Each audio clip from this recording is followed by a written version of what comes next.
لیا اور ایک سوال نامہ ترتیب دیا۔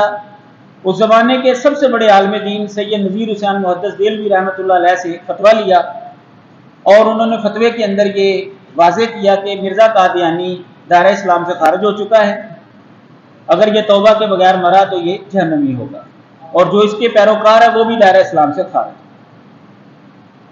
تو ہمارا اور قادیانیوں کا جو راستہ جدا ہوتا ہے وہ جنوری 1891 سے جدا ہو جاتا ہے۔ یہاں سے ہمیں اس سوال کا جواب ملنا شروع ہو جاتا ہے جو دور حاضر کے اندر غیر مسلموں کی جانب سے یا سیکولر طبقے کی جانب سے اٹھایا جاتا ہے کہ اگر قادیانی اپنے آپ کو مسلمان ظاہر کریں تو مسلمانوں کو پریشانی کیوں ہوتی ہے۔ بہرحال مرزا قادیانی جو ہے اس نے 1900 تک اسی طرح کے دعوے کیے، کبھی کہتا میں مسیح موعود، ذلی نبی، بروزی نبی، امتی نبی، یعنی نبوت کی طرف بڑھنا شروع ہو گیا۔ واضح لفظوں کے اندر اس نے ابھی نبوت کا دعویٰ نہیں کیا، لیکن مفہوم اس کے دعووں سے یہی نکلتا تھا کہ یہ نبی کا دعویٰ کر چکا ہے۔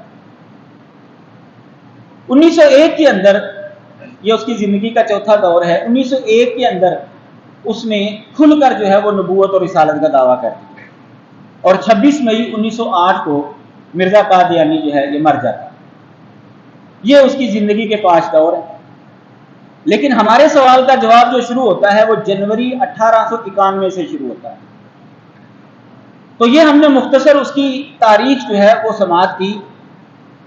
اب ہم آتے ہیں اس سوال کے جواب کی طرف کہ آخر وجہ کیا ہے، ہمیں پریشانی کیا ہے کہ جب کوئی قادیانی اپنے آپ کو مسلمان کہتا ہے تو ہمیں تکلیف ہونا شروع ہو جاتی ہے، جب وہ کلمہ پڑھتا ہے تو ہمیں پریشانی ہونا شروع ہو جاتی ہے، ہم ان کو کلمہ پڑھنے کی اجازت نہیں دیتے۔ تو جواب اس کا یہ ہے کہ مرزا قادیانی نے جو مختلف دعاوی کیے، اپنے آپ کو کبھی مسیح موعود، امام مہدی، کبھی مجدد، کبھی ملہم، کبھی امتی نبی، کبھی بروزی نبی، کبھی ناقص نبی، کبھی پورا نبی، یہ جو دعوے کیے ہیں، ان دعووں کے اندر ایک اس نے دعویٰ یہ بھی کیا تھا کہ میں اور محمد رسول اللہ صلی اللہ علیہ وسلم دونوں ایک ہی شخص ہے۔ وہی شخصیت جو 1300 سال پہلے مرزا قادیانی سے 1300 سال پہلے مکے کے اندر محمد بن عبداللہ کے روپ میں پیدا ہوا تھا، وہی شخصیت 1300 سال کے بعد قادیان کے اندر مرزا غلام احمد قادیانی بن مرزا غلام مرتضیٰ کے روپ میں پیدا ہوا ہے۔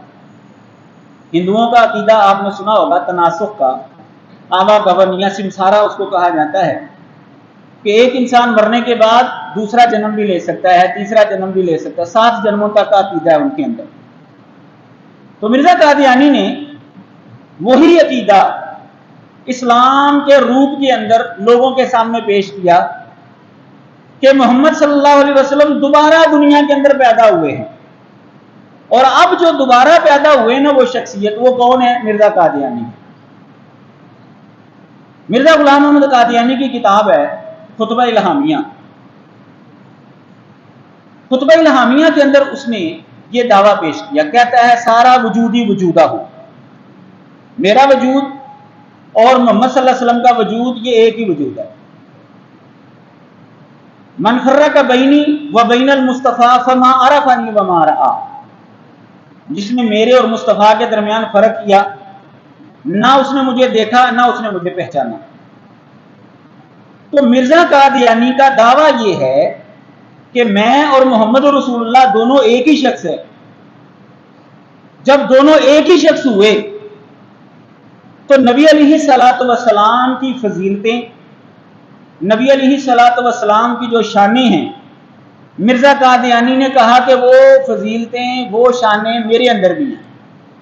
مثال کے طور پر قرآن مجید کے اندر اللہ تعالیٰ نے نبی علیہ الصلوۃ والسلام کے حوالے سے فرمایا ہے، اور ہم بڑے فخر سے لوگوں کے اندر بیان بھی کرتے ہیں، غیر مسلموں کو بھی بتاتے ہیں، وَمَا أَرْسَلْنَاكَ إِلَّا رَحْمَةً لِّلْعَالَمِينَ، کہ نبی علیہ الصلوۃ والسلام کو اللہ تعالیٰ نے سب جہانوں کے لیے رحمت بنا کر بھیجا ہے۔ مرزا قادیانی کہتے ہیں اللہ نے مجھے بھی کہا ہے وَمَا أَرْسَلْنَاكَ إِلَّا رَحْمَةً لِّلْعَالَمِينَ، کیا مرزا میں نے تجھے سب جہانوں کے لیے رحمت للعالمین بنا کر بھیجا، رحمت بنا کر بھیجا ہے سب جہانوں۔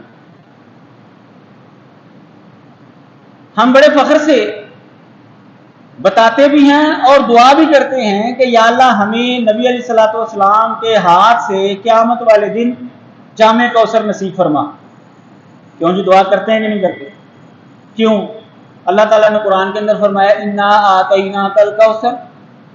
مرزا قادیانی کہتا ہے اللہ نے مجھے بھی کہا ہے انا اعطیناک الکوثر. قرآن مجید کی آیت سے ہم نبی علیہ الصلوۃ والسلام کی فضیلت ثابت کرتے ہیں. قل ان کنتم تحبون اللہ فاتبعونی یحببکم اللہ. کہ اگر تم اللہ سے محبت کرنا چاہتے ہو نا تو اے نبی ان کو کہہ دو کہ تم میری پیروی کرو. مرزا قادیانی کہتا ہے اللہ نے مجھے بھی یہ کہا ہے کہ تو دنیا کو کہہ دے ان کنتم تحبون اللہ فاتبعونی، کہ اگر تم اللہ سے محبت کرنا چاہتے ہو تو میری یعنی مرزا قادیانی کی پیروی کرو. اس نے کہا مجھے بھی اللہ نے یہ کہا ہے. یعنی جو فضیلتیں جو منقبتیں نبی علیہ الصلوۃ والسلام کے حوالے سے ہیں، مرزا قادیانی نے چونکہ دعویٰ کر دیا کہ میں اور وہ ایک ہی شخص ہے تو اس نے کہا کہ میرے اندر بھی وہ صفتیں موجود ہیں. یہی وجہ ہے کہ مرزا قادیانی کو یہ لوگ نبی کہتے ہیں، اس کی بیوی کو ام المومنین کہتے ہیں اور اس کے شاگردوں کو صحابی کہتے ہیں. یعنی جو اصطلاحات نبی علیہ الصلوۃ والسلام ان کے اہل بیت کے لیے ان کے شاگردوں کے لیے ہیں، وہی اصطلاحات مرزا قادیانی اس کے گھر والوں کے لیے اور اس کے شاگردوں کے لیے. تو مرزا قادیانی جب یہ دعویٰ کرتا ہے کہ میں اور محمد رسول اللہ دونوں ایک ہی شخص ہیں، تو اس کا لازمی نتیجہ یہ ہے کہ جب وہ کلمہ پڑھتے ہیں لا الہ الا اللہ محمد رسول اللہ، کو قادیانی آپ سے گفتگو کرے گا نا تو وہ کلمہ بھی پڑھ کر آپ کو سنائے گا. دیکھو جی میرا تو کلمہ وہی ہے جو آپ کا ہے، لا الہ الا اللہ محمد رسول اللہ. اپنے وہ عبادت خانوں کے ماتھوں پر جو ہے یہ کلمہ انہوں نے لکھا ہوتا ہے. مسلمانوں کو دھوکہ. اس کا لازمی نتیجہ یہ ہے جو ان کا عقیدہ ہے